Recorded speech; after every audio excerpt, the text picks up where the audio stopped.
Very warm welcome. We'll just begin and we'll give you an introduction to what we hope to achieve today. We'll start with providing a brief national context for our discussions this afternoon. We'll then introduce the presenters. We have Martin Crawshaw joining us today, Ian Stewart, Sandra Buchan and Paul Downey. We'll then pause after the presenters today to have some discussions. We'll outline some of the resources and support that's available for sciences nationally. And then we have an option this afternoon of splitting into subject-specific question and answer groups, and we'll provide details of them later on as well. You'll be aware too that we took the decision today to rerun this webinar following the really great interest we had. The webinar we ran last week, and it's great that we've got another full house today. So thanks very much for joining us today.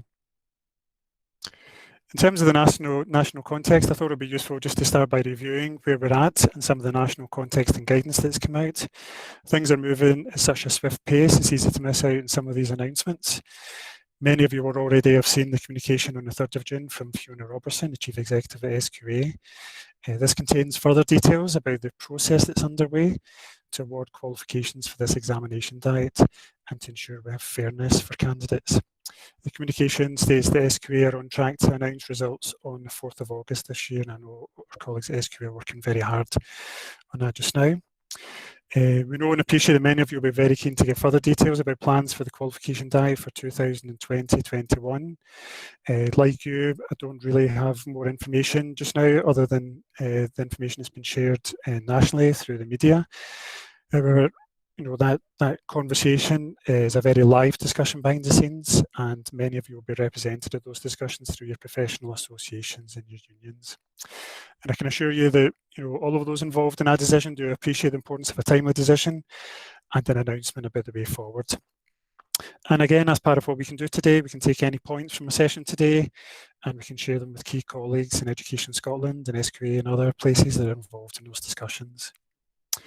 In terms of other guidance that's come out, our colleagues at CERC have produced very helpful guidance about coming out of lockdown in terms of sciences and technologies. That was published on the 3rd of June. I think there's been an update since that was published. I've provided a link on this slide, which will be available after the webinar. They've also produced advice for technicians, which is very helpful, and they've produced information about their CLPL calendar, and the link is there in the PowerPoint for you after the webinar too. And some of our colleagues are on the call this afternoon, on the webinar this afternoon, so if you have any questions for them, please feel free to put it in the chat box. There are a number of national groups supporting education recovery just now. There's a huge amount of work underway. I told you the professional associations, directors of education are all represented in these discussions. A suite of documents has been produced to support the next stages of education recovery. I won't go through these in detail, but I've included the links to these in the PowerPoint. One of the things to draw your attention to is that page 13 of the Reopening Schools guidance does explicitly mention practical science and the logistics around social distancing with practical science. So that Reopening Schools guidance, page 13, might be a useful place to start. And also, we have obviously got an interest in national qualifications, but scientific technologies is also an important pathway, foundation apprenticeship, and we have colleagues from Skills Development Scotland on the call today, Tony Manchella, who leads on this. So it's important not to forget that there are other equally important STEM pathways we need to consider. Colleagues at SDS are working at pace with schools and colleges to provide support in the delivery of these foundation apprenticeships. The Scientific Technologies Foundation Apprenticeship Framework requires close collaboration with employers and plenty of laboratory time. You'll see from the slide there's an imminent announcement from SDS about arrangements for those who were due to complete this year and looking at the particular challenges they might face, and adaptations are also being made for new entrants and those returning for year 2. So our colleague Tony Manchella from Skills Development Scotland is on the call today. If you have any questions, please put that in the chat box. I'm sure Tony will be happy to pick up on that. When you signed up for the webinar today, you'll remember that we asked you to complete a form survey. A huge thank you to those of you who took time to complete this survey. Across both webinars, a total of 260 teachers completed the survey. It's really useful information. It's also helped us collate details about the specific challenges you're facing and also the approaches you're taking to address these. The survey findings were sent with the final joining email that was sent to you yesterday evening, so I won't go through these in detail. And we've also loaded these into the Google Drive for you to access at the end as well. And you'll see, many big challenges in terms of pupil engagement, especially looking at practical experiments, teacher workload. It's really nice to see that people have been trying different solutions, narrated PowerPoints, online lessons, and that's part of what we can talk about today in the chat box. And it was also really nice that people came up with suggestions of how we can work together collaboratively, looking at developing joint practical experiment videos, share ideas and resources, and it was really nice to see other suggestions there. It was particularly nice that from that survey, 103 teachers in the first webinar expressed an interest in being part of our science working groups. And we had a further 70 teachers express an interest in this webinar have been involved as well. So we've got over 170 teachers that have expressed an interest in a sort of collaborative working group approach to try and address some of those issues. And just to let you know that we've already started to share some of these priorities you've identified with colleagues in colleges across Scotland, with universities, and discussions with science centres, with colleagues at CERC and Skills Development Scotland and SQA. So that information you provided has been extremely helpful, and that will help us form part of the solution there. And it was really helpful for this recent survey that we asked you to sort of prioritise, your particular needs, and it's interesting to see that the development of a flipped learning course would be one of the top priorities that you saw, assessment in the senior phase, pupil resources, and also support for the BG as well. So that's really helpful in intelligence and information, and we'll be feeding that into those teachers who have volunteered for those working groups. So this webinar today is very much about the start of an ongoing conversation that hopefully kicks off some collaborative working this year. This is a new and uncertain world we're all living in. There's undoubtedly going to be challenges in the year ahead, and we're all going to learn to have to do things in new ways. One thing is certain is the way we plan for delivering learning, teaching, assessment will have to be very different this year. And we've invited 4 speakers to join us today to stimulate our thinking this afternoon. And we've asked them to share their approaches and their emerging practice with you. This ongoing sharing of practice and approaches and ideas will be really important to us in the coming months as we learn to do things in new ways. And just to let you know, as the presenters speak, if you have any thoughts to share, if anything is stimulating your thinking, are they facing similar challenges to you? Are they trying similar things? Are they trying new ideas you hadn't thought of? What will you be taking away from, from their inputs this afternoon? Any other ideas you've got would be very welcome. And just a reminder for those who have joined us a bit later that this webinar today has been recorded, and we're doing that because we still had over 110 people in our waiting list this afternoon who weren't able to join the webinar because of the capacity within Google Meets. So we'll be sharing that with them afterwards, and we certainly asked that question in the forum survey before this webinar, and we get no objections to the webinar being recorded today. So thanks very much for your support with that. We're just keen to support teachers in any way we can today. Okay, so I'd like to invite our first speaker, Martin Crawshaw. Martin is a PT Sciences physics teacher at Milburn Academy in Highland Council. Martin is also an IOP physics coach. Martin, I think I've maybe just heard you unmute your mic already, so if you're ready to go, please please feel free to lead off your presentation, Martin. Okay, just to say hello, and I'm going to put my profile picture back on because that's pre-COVID and has a much better hairstyle. So this story started way back in March when we realized with the remote learning that we would all have to be doing, there would be the need for a big sharing of resources. Physics teachers have a good tradition of sharing resources, and so, but it wasn't going to work with the traditional methods of having hard disks and various resource folders within websites. So my colleague Matthew Burke, a fellow physics coach at Loch Harbour High School, came up with the idea of doing it all through a Google Drive spreadsheet, Google Sheet. This, before anybody who uses Microsoft tools is concerned, all of this works with any format, with any browser. So if you look down the spreadsheet that we've got there, if we go down the side on that column A, underneath SQA content, this is for higher physics. That's all the content statements from the SQA listed for all the mandatory content.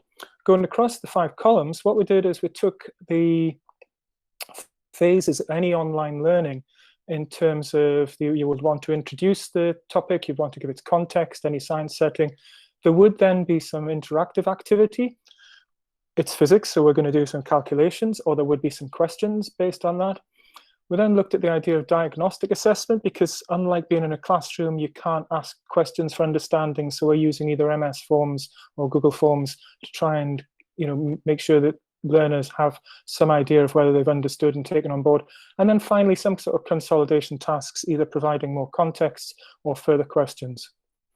Looking in the center of the screen, you can see that that's what would happen if you clicked on a particular cell. So you should see the white box in the middle there, standard model card sort.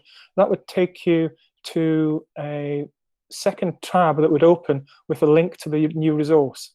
All of the links on the spreadsheet point to new resources. So the more links you click on, the more tabs that open in your browser.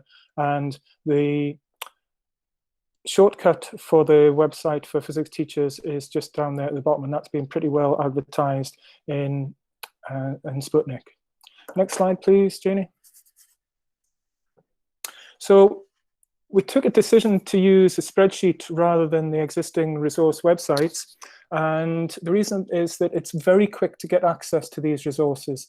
If you bookmark the site, if you're not used to using bookmarks on your browser for frequently used sites, it's very quick to do. And it's then instantly available at the top of all your web pages, ready to open up. And it means that you don't need a password or a login like many other sharing sites where it's password protected. And all the resources can, although they're just links to either to files in Microsoft 365 or Google Drive, then they can all be downloaded and copied and then shared. And also, the main thing is that it could be personalized. So if you've got something that somebody else has produced, if it's a Google Doc or it's a Word file or Excel, then you can still edit it. Everything is editable.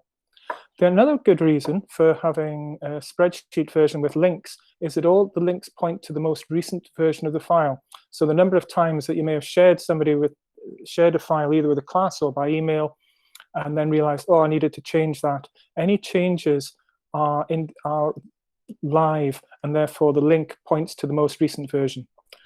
We've got tabs along the bottom there with different spreadsheets for each level within the SQA senior phase. And so it's literally a one-stop shop for all the files that people are uploading. The main thing is that it's a grassroots-driven rather than a centrally driven resource. All teachers in Scotland can contribute to this, and they put their suggestions over on the right-hand side of the spreadsheet. That's then quality assured and checked by the admin of an IOP physics coach, and then it's moved across to the copy protected left-hand area, so it means that somebody can't accidentally mess up the whole spreadsheet. It works on any browser. It's a Google Sheet, so it seems to work best with Google Chrome, but it will work for anybody else. It is a grassroots facility. The idea is that people should feel capable and willing to put up their own lesson ideas, their own resources. Basically, if you've tried something with a class and it worked for your class, there's no reason why it shouldn't work for everybody else's classes, even if they want to change it. There has never been any evidence of people criticizing other people's resources in the physics teaching community. So the mantra is definitely curate, not create. Next slide, Janie. So from our experience up in Inverness in Highland, we've been finding that education is always a story of relationships. And we've tried to keep any existing relationships that we had in school, effective working relationships, going with text conversations. We're working asynchronously, as I'll come on to later. And so it's important that we give supportive and accurate feedback on any tasks that are completed by learners to give them that encouragement. If you're not giving a regular feedback, the supply of assignments from your learners soon dries up. We've been able to use much more creative approaches, as you can see from that Lego model of the Large Hadron Collider detector from one of my seniors. And although the volume of work that we generally get through is less than in terms of number of hours, we can find that it's actually more focused because there's fewer distractions. Next slide. So what's not working so well? Well, we Did play around with a couple of synchronous live lessons using Google Meet. That was awkward, didn't achieve anywhere near what you do with a proper classroom class discussion. You can see some of the quotes from learners on the right-hand side. We are using asynchronous delivery and are getting better with that. I think it's a different skill, it's a different story. Both we and the learners have needed to upscale, both in terms of our technical ability and also in terms of teachers, our pedagogy. It is hard work, it's draining, it's quite demoralizing. You don't get that bounce of seeing the expressions on faces in front of you. And also that works both ways with the well-being, which is well advertised now around Scotland. And yes, who would have thought it? Pupils miss teachers, and who would have thought that a year ago? So to finish off, I've got a few quotes from science, films and media. From the Apollo 13 mission control scene at just before splashdown, just as in that could have been NASA's biggest disaster. If we get this right in terms of blended learning, it could be our finest hour, and it could actually change the way we deliver education and learners taking more responsibility. And one thing's for sure, as Dr. McCoy would say, it's learning, Jim, but not as we knew it. And if we are going somewhere where teachers have not been before, how bold can we be, and how much are we willing to accept that there has to be change? So that's me, Ian. I'll hand back over to you. Thanks very much, Martin, and we're really grateful to you for leading us off this afternoon, and also very grateful to Matthew Burke from Lacaber for the work that you've both done on that Google spreadsheet, supported by teachers from across Scotland. And grateful to Martin, you've shared information about what is working well, but also what's been quite challenging. That's equally important. And just to reiterate, Martin has done a very helpful survey of his learners in Milburn Academy about their views and experience of blended learning, and we'll load that into the Google Drive as well for you to see. It's very interesting. Any thoughts or any questions from Martin's presentation, and please put them in the chat box. We're keen to pick up the conversation in the chat box and to see some of the issues and the thoughts that people have as we go forward. I can now invite our next presenter, Ian Stewart, to join us. Ian is our second speaker today. Ian is from Beeslack Community High School, and he's a chemist. So Ian, have you switched on your mic, able to join us? I think so, yeah. Good afternoon. Chemistry teachers may have seen the occasional post from me on Strontium. It's a pleasure to be asked to share some of our approaches. Our school chose MS Teams for the remote teaching. We have found it quite straightforward and intuitive. The way we're working at is that we populate the files with support materials, and then we generate 1 or 2 assignments each week. As a chemistry department of 2, we chose National 5 and higher topics, which dovetailed neatly with prior learning.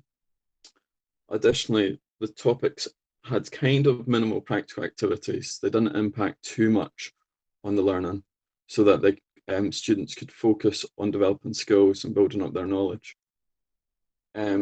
So we adapted current PowerPoints, which are really familiar to our students, and we split National 5 topic PowerPoints into a week of coverage, and then we kept the higher PowerPoints as a full topic. We changed the wordings for more independent learning, and we added links to things like BBC Bite Size, and then embedded video clips from the Royal Society of Chemistry and Miss Adams' YouTube channel. So that's the kind of layout of our presentations. That was just a wee snapshot. So you can see the Miss Adams one is actually embedded, but BBC Bite Size don't let you embed videos, which is a bit unfortunate. So in sending the assignments through Teams, it's been fairly straightforward.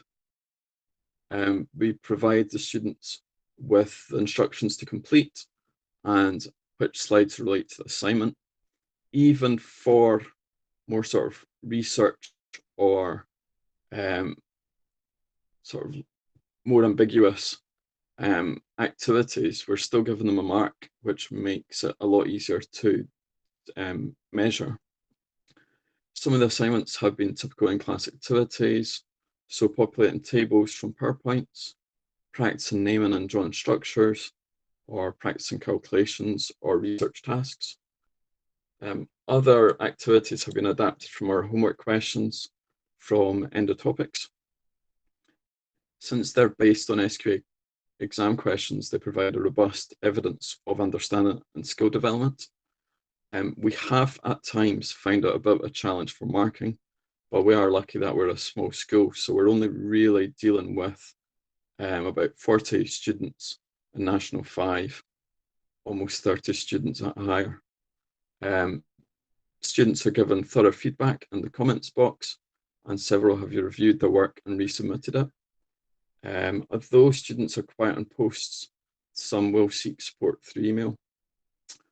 Having a range of different levels of tasks and questions provides the variety of students with more opportunities to engage, and it provides some natural differentiation. As with a lot of schools, the weekly nature of tasks allows students to complete it in their own time. And as you're all finding, the students are online at different times. So with going for presenting meetings and things just wasn't going to suit the students. As with loads of schools, we've had varying degrees of engagement. So we have used the polls option as a simple strategy to gauge pace and challenge. Although only small numbers of students respond, it does give a snapshot, and that means that we can adapt our plans and change the resources or address issues. The next steps are really where we're going from here. And as a lot of you on Strontium and having discussions with other teachers know, there has been a large quantity of resources generated in a very short time. There's been a lot of Google Forms, Microsoft Forms for multiple choice questions. There's been a lot of video clips generated. Colin McGill at Edinburgh Napier University has compiled many of the links to resources, and he's also got useful CPD readings as well. There's been a lot of effort done by Education Scotland to make GLOW an excellent place to collate resources as well. In preparation for lockdown, the South East Improvement Collaborative created various MS teams. The chemistry team we've now opened up to across Scotland, and we've got a large number of people discussing issues and sharing resources. So you're very welcome to join that. The code is actually on the slide as well. Due to the challenges of carrying out experiments within schools, Chris Lloyd at CERC is keen to support and may be able to create video clips to demonstrate various experiments. Looking towards August, the initial focus for in-school teaching is likely to be consolidating, learning and improving online engagement. Collaboration and discussions on teaching order, blended delivery will reduce overall workload and benefit teachers and students. Following from last week's webinar, as Ian said, a working group Microsoft team has been created, and you'll be pleased to know that going from the physics presentation by Martin, a spreadsheet is being developed for chemistry resources as well, which is obviously matching with courses and key areas. So that should be useful and be available quite soon. Thank you very much for listening. That's great. Thank you very much, Ian, for your presentation today, and great to hear about all the collaborations underway, particularly within your regional collaborative too. So it's that's a really important structure for us nationally, the Regional Improvement Collaborative. So it's great to hear that that's a feature of the collaboration. Thank you, Ian. Okay, we'll move on to our next speaker, Sandra. Can I introduce Sandra Buchan, our third speaker today. She's joining us from Kemney Academy in Aberdeenshire. She's a PT of the Science Faculty. Sandra's very kindly agreed to join us today to give an environmental science perspective. So environmental science has perhaps particular issues, etc., in the delivery that we have, because every centre delivers in a different environment, urban, rural, etc. But now we're actually all online. So what I wanted to share with people today was really just a little bit about the remote learning practice that we have in our school, and then look for some environmental science examples. So we're currently doing Anytime, Anywhere Learning, which is a consistent plan across the school with core engagement and extension. So every subject, whether it be faculty or school-based for National 4-5 higher, the expectation of work over the week is the same. And we're all using the same platform of Microsoft Teams, where we have one team per level. Now that in some subjects like chemistry, physics, biology can lead to be a very large team, but in environmental science, obviously it's a much smaller team, so it's a bit more manageable. We are using OneNote to deliver our core notes and to record our assessment and feedback, and that's been very positively received by pupils. But like everyone, we're planning at the moment for the move to blended learning in August, with a mixture of face-to-face learning, where we will have them in school for 1 2 to 2.5 hour session per subject per level per week. So we're looking for senior phase pupils of the environmental science type to come back in to see us in the school. So we're thinking about what I've actually been doing so far, the types of activities we've planned.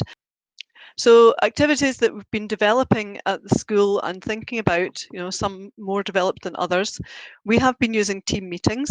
They've been more successful perhaps because of smaller groups.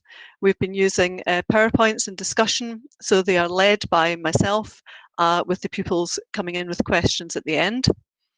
The notes that we've been posting on Class Notebook have been streamlined, and assignments that we set are set weekly, so the pupils know well in advance of when they're going to get their assignments to be due in. The assignments are questions from a variety of sources because, of course, there is no course textbook for environmental science. So we have to sort of source questions from different places. That could be, I've been using past exam papers, I've been using managing environmental resources papers, I've been looking towards biology, geography examples and asking colleagues for that. And at the moment, I've been including numeracy to bring that to the forefront for pupils while they're in the lockdown phase. There's a wide range of national activities available online. A lot of national and international organisations have taken the opportunity to try and engage interest in broader aspects of environmental learning and sustainability.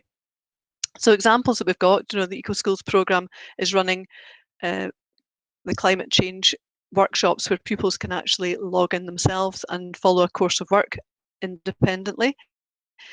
National parks are promoting their work. Wildlife trusts are looking at individual examples, and there's been a 30 Days Wild in June. Currently, there's the Highland Show has gone online. We've got various local and global activities, events, and they're all being shared, and it's almost like sometimes you feel that there are too many activities to do. But it's nice for the pupils to see that you can target them to something that they find interesting.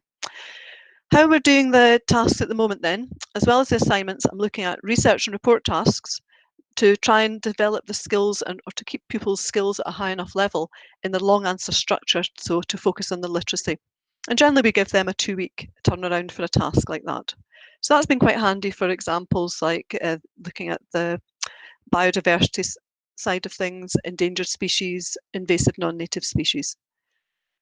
Watch and learn tasks. Well, again, this is about moving towards the flipped learning, or how I can see the flipped learning working post summer, that I would be setting pupils examples from YouTube or Facebook or something to see, something that they would go and watch first of all, and then they would come into the lesson to discuss it once they'd watched it.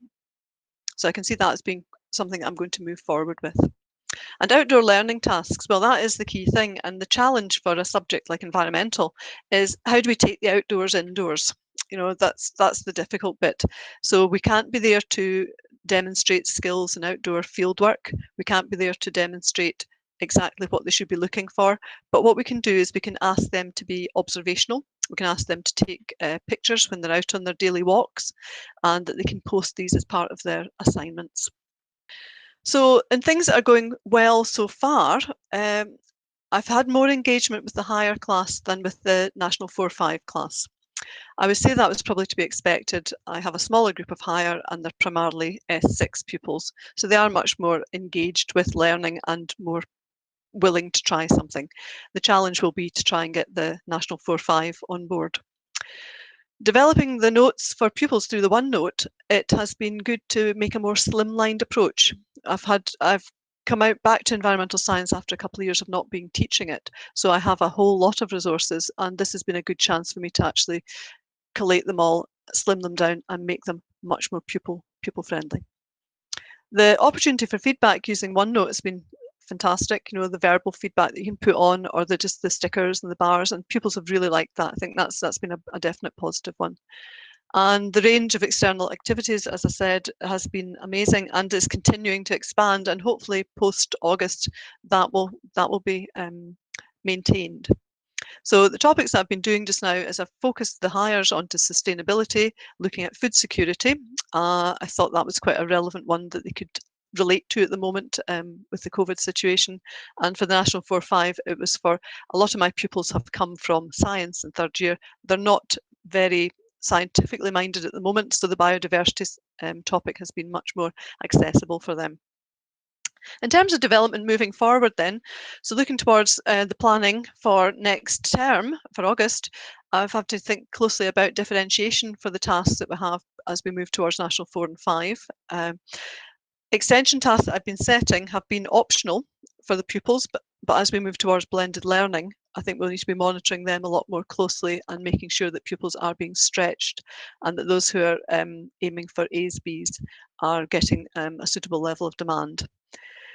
We want to be encouraging engagement in outdoor learning tasks. So when we go back to school, I have asked for some of my time to be in the outdoor space so that my pupils will not be in classrooms for one of the sessions that they have. I would like them to be outside, and I think we'll be trying to encourage that type of outdoor learning to be used probably across other subjects as well. Recording practical activities, well, I've been recording some myself, but we've recently used ThingLink, which has been used for our Primary 7 transition activity, where we did a series of little short video clips that went around our school, so pupils could go in as a tour of the school. And I can see that being of great benefit if I do a ThingLink tour of our school grounds, where I can give short clips about what the children could be observing there, what they could be noting, what we could be recording. So in general, as we go back, management of workload will be a key thing, not just my workload, but also the pupils' workload, and hoping to move on in this sort of very, very fluid situation. So environmental science is a small subject, but there's a lot of challenges there, but also a lot of opportunities to use the pupils' experience at the moment. So thank you very much for listening. Thank you, Jeannie. Thank you very much, Sandra, for your presentation today. You know, particularly useful to hear about the references to outdoor learning. For those of you on the call, you may be interested to know I lead on science and STEM education in Scotland, but I also lead on outdoor learning and learning for sustainability. And those areas have featured very heavily in the discussions around education recovery. And it's got a really important role to play in supporting learners at this time and maintaining social distance while they're learning as well. So a lot of work underway nationally to support the outdoor learning agenda. We also ran a webinar on outdoor learning on the 11th of June with over 200 teachers sign up, so a lot of interest from around Scotland in that as well. So thank you, Sandra. Just a reminder to mute your mic just now, and we'll invite our next speaker, Paul Downey from Highland Secondary School in Glasgow. Paul is the Faculty Head of Science at Highland Secondary School, and he'll be sharing some of the developments that he's been involved in with respect to biology. Paul, have you joined us okay this afternoon? And is your mic on? I hope so. So this is Isabel, and to give a bit of context, she's really the head teacher in our house. Myself and my wife are both teachers, but it's Isabel that sets the working time agreement, and she determines the timetable that we're following each day. As such, it's really just not realistic for us to commit to a synchronous approach to remote or blended learning.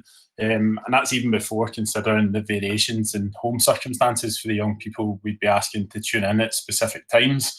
I noticed in the chat, I think Isabel had mentioned that Glasgow aren't overly keen on live lessons, or certainly weren't.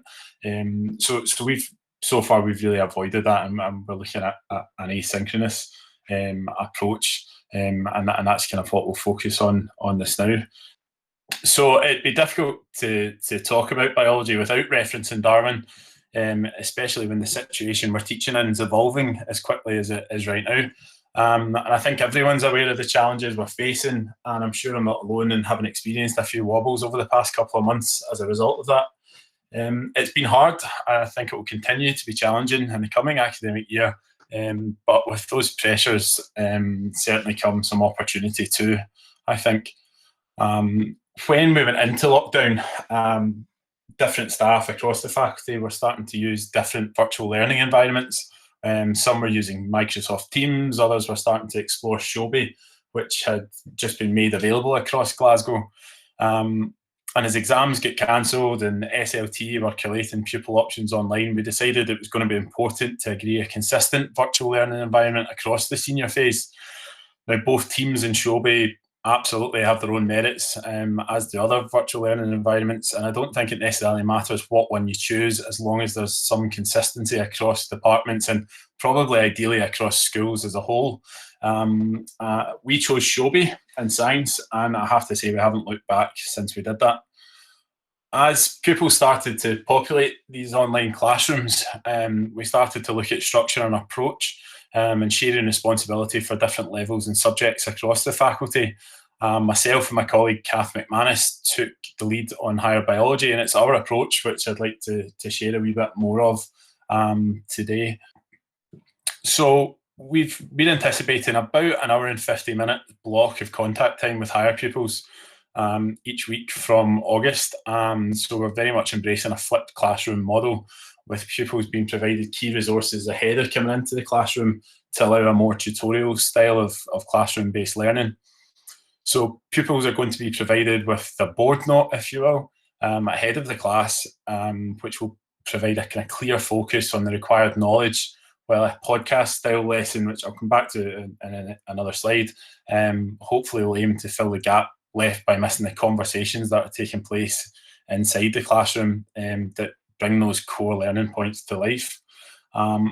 We'll be using online diagnostic assessments and a combination of Microsoft Forms and Socrative quizzes, which are going to be used to monitor engagement and assist, hopefully, in a kind of greater depth of planning for that contact time, by understanding the areas in which pupils are struggling collectively or individually. And you can see there at the bottom of the slide how quick and easy it is to read the data that's kind of automatically generated from these tools, to give an overview question by question. For instance, the middle diagram there next to the note is some of the feedback provided from a Socrative quiz. And there are clearly two questions there that as a group we will need to address before moving on.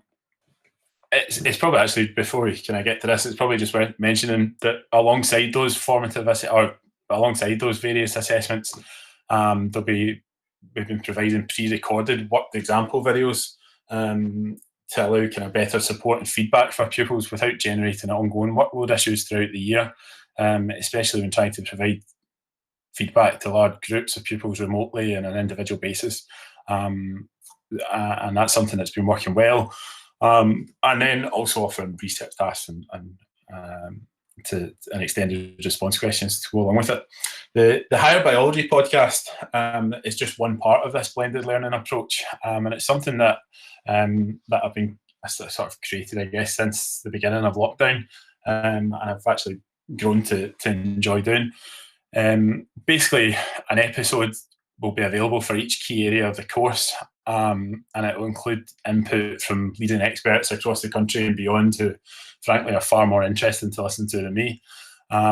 We've started with Unit 3, but we are working through all of the units and all of the key areas. We'll likely do Unit 3 followed by Unit 1 over the summer, so that by August both those units will be online and available. Within the Unit 3 so far, for example, we've had various people. We've had David Attenborough's principal cameraman, Doug Allen, talking about biodiversity. We've had Franz de Waal talking about primate behaviour, and a range of scientists, farmers, and various other contributors. And in the next one, which hopefully will be going live shortly, and it's been delayed slightly because we've been moving house, we'll be taking a wee bit of inspiration from Phileas Fogg and going around the world with Jonathan Drury and Mark Beaumont. Now, Mark's not a scientist, obviously, but he does share valuable insight into resilience and overcoming challenges and various other sort of key life skills. And I think one of the documents that Ian shared at the beginning is the Skills 4.0 from Skills Development Scotland, which talks about a need for focus on self-management and social intelligence and innovation. And I guess the podcast is aiming to discuss some of the kind of associated skills while also sharing that information in biology-based careers and putting that core knowledge into kind of real-life context. Feedback from pupils and colleagues have been really positive, and you can find them on all the kind of mainstream podcast platforms, Spotify, Apple, Google. Should it be of interest to yourself and your pupils, you should just be able to search for the Higher Biology podcast. And we're in the process of getting them uploaded to YouTube as well.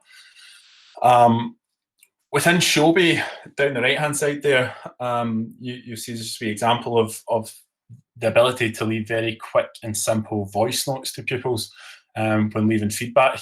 And that's something that's much simpler, but it's had a huge impact on building relationships with pupils while working remotely, providing work, answering questions. And all I'll say is never underestimate the power of a reassuring voice.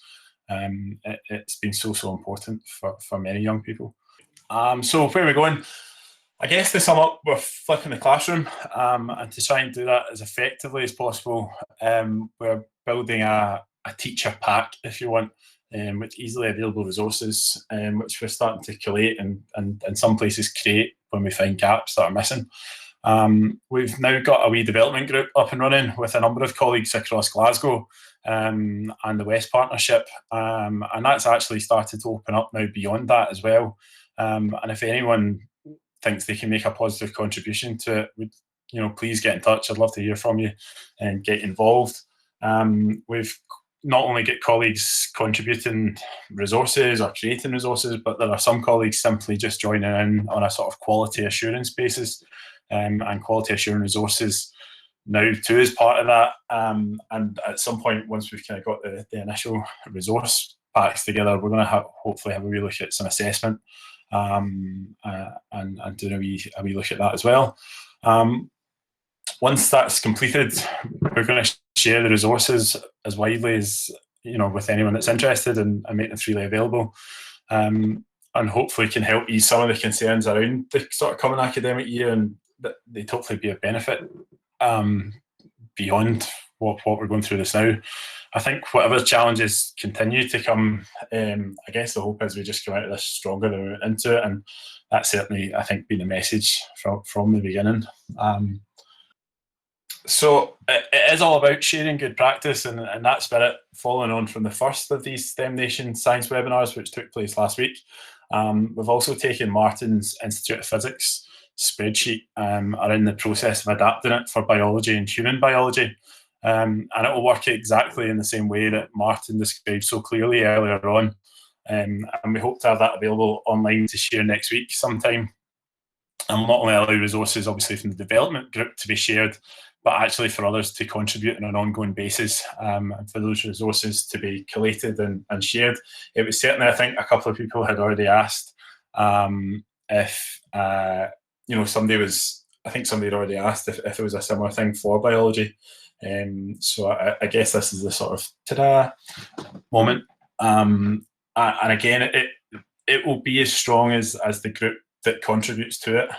There's a lot of amazing stuff around. It's been amazing how many colleagues have been in touch to say, I might have something for that, I might have something for this.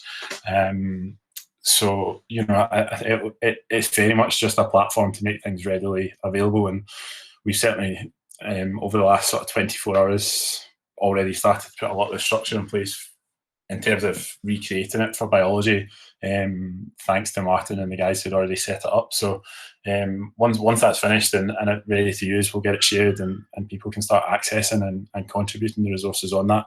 I think Callum's asked, is the podcast free? It's absolutely free. So you can feel free to have a listen to it. But I think that's really us. Ian, I guess the message is just, again, to go back to what's already been said, it's kind of about collating resources, and to just generally sharing and coming out of this with a positive resolution. Thanks, Jenny. So big thanks to Paul there for his presentation. Really nice to have that blue Peter to that moment for the biology spreadsheet. I know some people have been asking for that in the chat. So that was really fabulous, Paul. You were able to pull that together based on the IOP spreadsheet, and you were doing it this week as well by Old Moving House, which is really inspirational.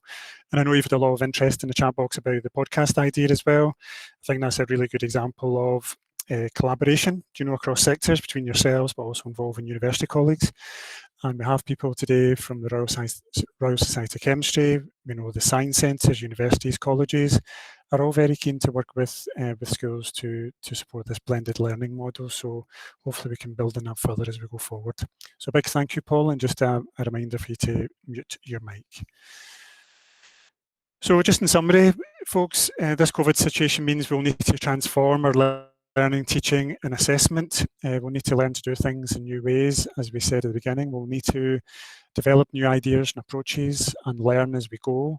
And I think that underlines the real importance of sharing practice and knowledge as we go forward. And we don't see this webinar as being the end of the conversation. We very much see it as the start of an ongoing conversation over the coming months. And I think we've got a great opportunity to build our collective skills and capacity by working together in collaboration. So as we mentioned at the beginning, just really keen to get some thoughts from the chat box, and I'll invite my colleague Janie to come in and share maybe some of the key points that have emerged in the discussion in the chat box when the presenters were showing their slides. Janie, would you like to come in and share some key thoughts? Yeah, Ian, one of the things I was going to say, actually, there's 215 people at the moment in here. The chat has been going wild down the side. There's lots of people sharing links and resources and things as well. So I think probably the easiest thing to do would be to take the questions and the sharing practice and the links to the chat and add them to the chat from the previous session. And I will put a little link into the chat box just so that people can access that along with the PowerPoint. Lots of people asking, where can we access a spreadsheet, and looking at forums and so on and so forth. So I think probably the easiest thing to do is I'll put all that together this evening, and then I'll make sure everyone gets it as soon as we can through the link in there. Okay. Okay, thank you very much, Jenny. And the advantage of using Google Meet is that we can easily save that chat for later on, so you'll be able to access that chat as Jenny has just said. So we don't want to lose all those good suggestions, questions, ideas and links that people have been putting into the chat box. So thank you very much for supporting the conversation. Just in terms of the next steps and to pick up on the points our presenters were making, just to remind people that in 2013-14, Education Scotland set up a series of national qualification cross-authority writing groups. Many of you in the chat today might have been a party involved in them. There were 16 events overall over a 1 or 2 year period, really building on that expertise of teachers nationally, that spirit of collaboration, cooperation, co-developing resources. We were hugely grateful to the support we had at the time from SQA colleagues and CERC colleagues, and we were also able to bring in university and industry partners. There was 5,000 classroom resources generated at that time, and they were shared through GLOW, and they received about 170,000 visits. So, I think there's maybe a similar opportunity this time around to deal with the real crisis we have just now in terms of the pandemic. And I've just highlighted Education Scotland's strapline there at the bottom of the slide for Scotland's learners with Scotland's educators, and that's very much the spirit. And our mantra in Education Scotland, we are very keen to work very closely with those collaborative working groups to support the work in any way we can. Just to highlight too that we have a number of resources and other support available. So as a result of the STEM strategy, we have a team of STEM officers. Janie is one of them. We're joined by some of the other STEM officers today, including Margaret Kroll, covering all the 6 regional improvement collaboratives in Scotland. So you'll be able to contact each one of them through this slide, which we'll make available in the Google Drive after the webinar today. They're very keen to support work nationally, so please feel free to get in touch with them. And also you can contact the STEM team through the STEM at Education Scotland inbox as well. We also have been providing a lot of support through our STEM grants programme. £1.9 million was issued last year to support 162 projects across Scotland. Just as an example of one of them, the University of Aberdeen has just published a new online professional learning course for biology, which is a really fabulous resource, and it's just an example of one out of 162 different ways we've been supporting teachers across Scotland. So across all of those grants, we estimate over 700 establishments have benefited and close to 14,000 practitioners. And we're just waiting to hear from Scottish Government colleagues about a further phase of grant funding this year for those partners that have already received funding. So hopefully very keen to support people and to allow people to work collaboratively and in a flexible way to support blended learning over this year using that grant money. We also, the team have been working hard to try and collate and curate resources. So we have a STEM wakelet and a sciences wakelet. So the resources in the Glow Sciences community hopefully will be really helpful. And we've also got our STEM summary page in the National Improvement Hub too. Just a reminder too, with the Institute of Physics, they have got a whole programme of professional learning underway, a really impressive programme. I know it's been really valued by teachers in the system. So if you want any information about the support available, please visit the Talk Physics website with all the details there. And we won't spend time on this, but there's a whole series of other useful links there that you might find useful. And you can access them after the webinar through the Google Drive. Those very keen to give feedback on this session and how it went and see how we can improve next time.